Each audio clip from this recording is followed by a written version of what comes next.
Hey everybody, this is Ryan Cozy with the Chapel. I hope you're doing well. I wanted to follow up with a Circle Groups update for this week. I wanted to take some time to focus on one of those key outcomes that we try to drive everybody toward and help everybody with, and that outcome is intimacy with God. It's the most important outcome in our spiritual formation. I think everything flows out of it. We've talked about that before in teachings from the pulpit, but also in teachings through things like Discipleship Beginnings, the Discipleship Resource itself.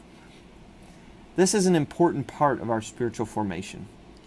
So yesterday, I really felt like was a teaching that if I was the only one in the room, it was a great teaching. If there was only one person in attendance, I needed to hear from the Lord what I heard yesterday through the teaching of Pastor Deone. It was a great teaching. So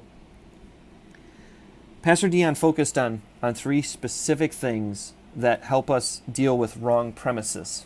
So there's a couple of wrong premises that he talked about. One is, I deserve to be happy. Not true. I'm lonely, so I need to be in this relationship. Not true.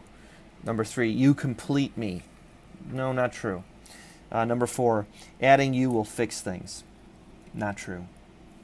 So as he debunked those premises, one of the things that he focused on was like providing us with some tangible solutions. And the first thing he talked about is start your pursuit of love with God. And he referenced Matthew 22, 36 to 39, and 1 John 4, verses 16 to 19.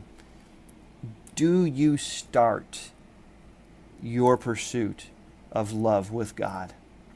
That is, as leaders within circle groups, what is the state of your pursuit of love with God? Again, we're being entrusted to lead people in community environments that we call circle groups. And to some that may not seem like a big deal, but to me it is a really big deal that if we're not shepherding and leading ourselves as it relates to pursuing love with God, how can we lead other people with a Christ-centered focus, with a gospel-centered focus? The second thing Pastor Deone talked about is seek the highest goal. Help people to be drawn to Jesus Christ. And he references Galatians 4, verse 19. And he talks about how, when we utilize this verse in particular, we're helping people to be drawn to Christ, unbelievers, but we're also helping believers to become more like Christ. So as we think about how we lead people in circle groups, are you seeking the highest goal? Helping people to be drawn to Jesus Christ. And your group may have people that are all believers. It may have people that are all unbelievers, or it may have a mix. But that scripture still applies. How do we seek the highest goal? How do we help people to be drawn to Christ? And so, how are you creating spaces in your circle group for that to happen? Think about it. Pray about it. And if you need help with it, reach out to us. That we want to help you with this. The last thing that I would say in terms of my focus for this update is run to Jesus first and only. And if I can just take a few seconds just to let you know, this convicted me to my core yesterday, because I felt like the Lord held up a mirror in front of me and he was showing me the ways that perhaps I'm not running to Jesus first and only, but that I may be looking for things from my spouse, or I may be looking for things from my kids, or I may be looking for things from my friendships, or I may be looking to things from my personal ministry domain, which is really dangerous as a laborer of the gospel. And I'm not running to Jesus first and only. And I was really convicted by that.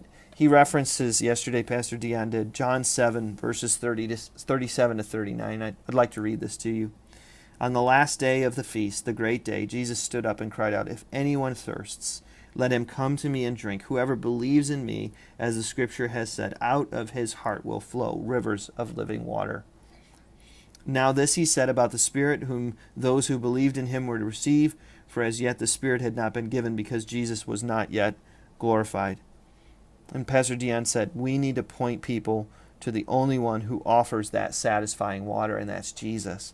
And we can't do that well if we ourselves are not running to Jesus first and only and drinking from that very water. And so you all are leaders. God has given you a domain of influence in circle groups. And I just felt encouraged and challenged by yesterday's teaching. When I say encouraged, I mean I'm encouraged because I felt like God hit me upside the head with a 2x4. And if you can receive encouragement that way, I personally did. But gang, please know that your personal pursuit of Jesus is first and foremost of importance as we try to lead others to emulate that sort of life, that sort of pursuit of Jesus.